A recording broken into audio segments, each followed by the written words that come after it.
Hello সবাইকে। তো কেমন আছো তোমরা সবাই? তো চলে এসেছি একটি নতুন ব্লগ নিয়ে। তো হ্যাঁ, গতকাল আমরা খেয়েছিলাম পিকনিক। এটা ছোটোমোটো একটা ফ্যামিলি পিকনিকও বলতে পারো, কারণ এটার আয়োজন করা হয়েছিল 25-30 জন হবে ভেবে, কিন্তু শেষে দেখা গেল যে কারো সময় হচ্ছিল না রাতে, কারণ কালকে সানডে ছিল আর সবাই যে যার মতো কিছু কাজ ছিল ওগুলো করছিল, তাই আমরা শুধু 14 জনই রাতে খেয়েছিলাম পিকনিক। তো সেটার একটা ভিডিও তোমাদের সাথে শেয়ার করলাম। তো সবাই কেমন লাগছে সাথে থেকো। আর পিকনিকটা হয়েছিল আমাদের ছোট পিসির বাড়ির ছাদে। হ্যাঁ, আর উপরে আমরা ত্রিপাল টাঙিয়ে নিয়েছিলাম যাতে ঠান্ডা না লাগে।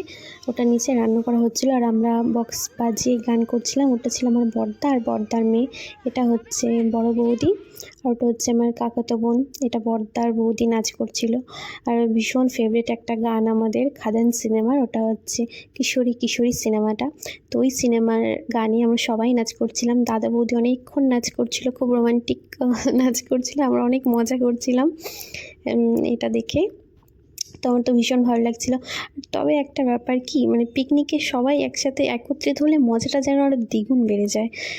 এটা শীতকাল না আসলে সম্ভব হয় না তেমন একটা। অনুষ্ঠান তো হতেই থাকে, কিন্তু পিকনিকের একটা আলাদাই মজা। আর ঠান্ডার দিনে পিকনিক, ওটা তো জমে একদম ক্ষীর। আর ওটা হয়েছিল বাড়ির ছাদে, আর নিচে প্রচুর কুয়াশা ছিল, কুয়াশায় কিচ্ছু দেখা যাচ্ছিল না। আমাদের পিকনিক শেষ হতে হতে রাত 11টা বেজে গেছিলো। আর তো এখানে আমার কাকাতো বোন আর বড় বৌদি নাচ করছিল ওই কিশোরী কিশোরী গানটাই, কারণ এই গানটা আমরা ভীষণ পছন্দ করি, সবাই আমাদের ফ্যামিলির অনেকেই পছন্দ করি। তো এই গানটাতেই নাচ হচ্ছিল।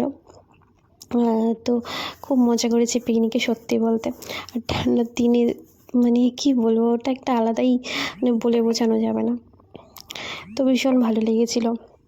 তো তোমরা কারা কারা পিকনিক করলে প্লিজ কমেন্টে জানিও, তাহলে আমি অবশ্যই রিপ্লাই করব। তো এখানে দাদা আবার নাচছিল আর ওদিকে রান্না চলছিল, আর সবাই নিচে ছিল, কারণ ছাদে সবাই তখনও আসেনি, পৌঁছায়নি। আর সত্যি বলতে কালকে ঠান্ডা লেগে আমার গলাটাও একদম বসে গেছে, যার জন্য আমি কথাটাও ঠিক মতো বলতে পারছি না তোমাদেরকে।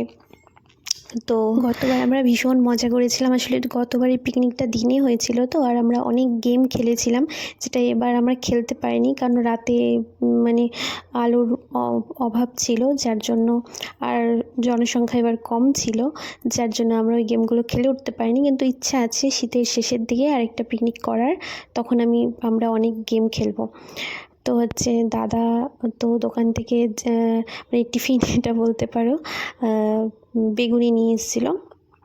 তো আমরা ওটা টিফিন খাচ্ছিলাম, ভীষণই টেস্টি ছিল। জানি না কোত্থেকে এনেছে, শোনা হয়নি, বাট ভীষণ টেস্টি ছিল, ভীষণ, সত্যি বলছি গাইস। তো আমি বলছিলাম যে আরও পাওয়া যাবে কি না, কারণ সবার জন্য একটা করেই আনা হয়েছিল, আর কম আনা হয়েছিল আর কি।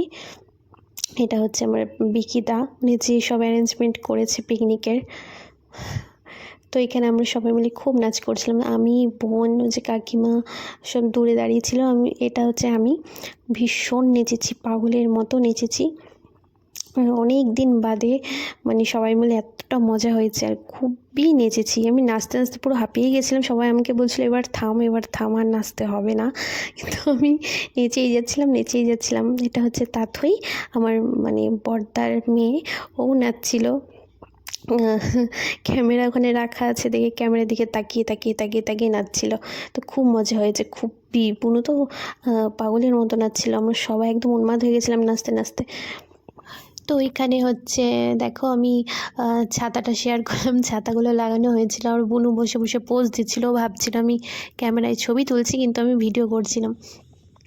তো ছাতাগুলো লাগানোর জন্য বেশ সুন্দর লাগছিল। এটা নিচে হবে আমাদের খাওয়া দাওয়া। তো চেয়ার টেবিল সব পাতা হয়ে গেছে, রান্নাও অলমোস্ট তৈরি হয়ে গেছে। এখন আমরা সবাই বসে পড়বো, কারণ অনেক রাত হয়ে গেছে খেতে। তো এখানে ভাই এসে দিচ্ছিল সবাইকে শনপাপড়ি। তো কারণ অনেক দেরি করে এসেছিলো, তো ওই কারণে তো অনেক রাত হয়ে গেছিলো, তাই আমাদের তো ওরা ফটোশ্যুট করছিল, ছবি তুলছিল, কারণ ছাতার নিচের ছবিগুলো ভালোই আসছিল। তো বোন এখানে বসে আছে, আর আমি ছাতাটার নিচে দাঁড়িয়েছিলাম, কারণ বাইরে অনেকটা কুয়াশা পড়ছিল। আর সবাইকে ডাকা হচ্ছিল যে হ্যাঁ এখন খাবি। এত রাত হয়ে গেছে, তারও যেন কারো খাওয়ার কোনো ইচ্ছাই ছিল না। আর আমার ভীষণ খিদে পেয়েছিল, কারণ আমরা অনেক নাচানাচি করেছি, পুরো টায়ার্ড হয়ে গেছিলাম। তো দেখো আমি এখানে বসে নিজেকে দেখাচ্ছি। তারপর এখানে পাতা গ্লাস দেওয়া হয়ে গেছিলো। আমি প্রথমেই খেতে বসে গেছিলাম, আমার ভীষণ খেতে পেয়ে গেছিলো। তো হচ্ছে আমার একটা বান্ধবী আমাকে খেতে দিচ্ছিল। তো পাতা গ্লাস জল ও তোমাদের তো আইটেমটা বলাই হয়নি। আইটেমে ছিল চিকেন, ভাত, বাঁধাকপির ঘন্ট আর স্পেশালি আমার জন্য পনিরের তরকারি, কারণ আমি চিকেন খাই না, তো আমার জন্য পনির তরকারিটা রান্না করা হয়েছিল। তো আরেকটা টুইস্ট হয়ে গেছিলো যে বাঁধাকপিটা ভীষণ ঝাল ছিল, যে আমি পুরো কেটে ফেলেছিলাম। ইনফ্যাক্ট তারপরে যারা খেয়েছে সবারই ঝাল লেগেছে, শেষে তো সবাই লেবু আর লবণ দিয়ে চটকে খেয়েছে, তাও খেয়েছে অ্যাটলিস্ট, আমার মতো নষ্ট করেনি, খেয়েছে। তো এটা হচ্ছে শিবমদা আর হচ্ছে পিসি, ওরা জল দিচ্ছিল। তো সত্যি খুব মজা হয়েছে, কিন্তু আমার গলার অবস্থাটা পুরো খারাপ হয়ে গেছে, কারণ এত চিল্লেছি, মানে কী বলবো, আর নাচা, তারপরে উপরে ঠান্ডা ওর জন্য। তো দেখো আমি ভাত, এরপরে দেখবে যে বাঁধাকপি আমার বান্ধবী আমাকে ভাত দিয়েই যাচ্ছিলো। তো আমি বলছিলাম আমি তো খাবো না, শুনছিল না, অনেক জোর করছিল, জোর করে আমাকে ভাত দিচ্ছিল। সামনে হচ্ছে নবীন বসে আছে, ওটা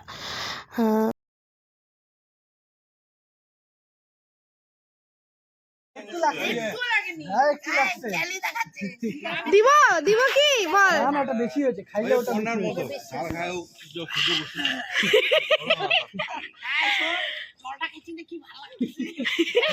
পিসি একটু দিবা।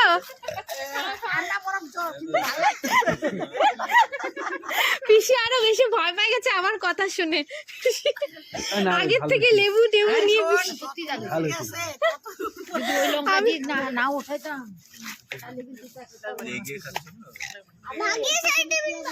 বৌদি বাঁধাকপি হ্যাঁ, কিছু একটু মন্তব্য দাও। কেমন লাগলো তোমার? দুটো লঙ্কা আরো, তাহলে কি আরেকদিন আমরা বাঁধাকপির পিকনিক করবো? দুটো লঙ্কা বেশি দিয়ে, হ্যাঁ তাহলে বাঁধাকপি লঙ্কা কাণ্ড হয়ে গেছে পুরো। তুই বল। আমি ভাই পরিষ্কার করে বাঁধাকপি খেয়েছি, খুব ভালো হয়েছে। তা একটু হবে নাকি আর নাকি আর কত পেট ফুল? তুই ঝাল লাগলো তুই বলবি ভিডিওটা না। কন্টিনিউ রাখ, দেখবি খালি সুসা না করছিস। সুসা করা যাবে না কিন্তু। জলে গ্লাসে কয় দেখ ধরতে নিছিল জলটা আবার। মা, খাওয়ার সাথে খাবো না। ভাই তোরাও তো জল খাচ্ছিস, শুষাচ্ছিস আর জল খাচ্ছিস, আমাকে শুষাতে দেখছিস। আমার তো ঝাল লাগছে, আমার তো ঝাল এই যে বালতিতে রাখ। আমি তো শুষাচ্ছি না। এটা থাকবে তোর এখানে? নিয়ে যাই। আমার পাট পরিষ্কার নেই, বাঁধাকপি নাই পাতে একটাও, কতগুলো বাঁধাকপি দিয়ে গেছে। তা কিন্তু মজা হয়েছে। আমি অনেক নাচছি, কাকিমা খাইছে, আগের বারটা বেশি ভালো কাকিমা লাগছে। খাইছে সবটা। এটাই অরিজিনাল রান্না পিকনিকে। একটু ভুলভাল না হলে কি আর পিকনিক হলো বল? তো কি ঠান্ডা লাগছে? বুঝতেই পারি না। প্রচন্ড কুয়াশা, প্রচন্ড কুয়াশা নিচে, আমরা ছাদ থেকে দেখছি কিচ্ছু দেখা যাচ্ছে না। ওই যে পূর্ণিমার চাঁদ যেন ঝলসানো রুটি। পূর্ণিমা নাকি? হ্যাঁ এই মাতাল আমার এটা খুলে আজকে পূর্ণিমা না, কালকে আমি কি বলছি? ওই তো সকালে লাগবে, সকালে ভোরে লাগবে। কালকে পূর্ণিমা সোমবার। তাহলে পূর্ণিমার চাঁদ যেন ঝলসানো রুটি। গাইস গুড নাইট সবাইকে। কে গুড বাই দিচ্ছে? ওই যে চাঁদটাকে গুড নাইট। হ্যাঁ ঠিক আছে। তো টাটা গাইস, আমাদের পিকনিক এখানে সমাপ্ত হলো। দেখা হচ্ছে নেক্সট ভিডিওতে, তখন ভালো থাকো, সুস্থ থাকো, গুড নাইট। আর যদি তোমাদের ভালো লাগে তাহলে এদিকে ঘুরে বল। আরে বল না রে ভাই। আবার হবে। চল বসা। হ্যাঁ যাই।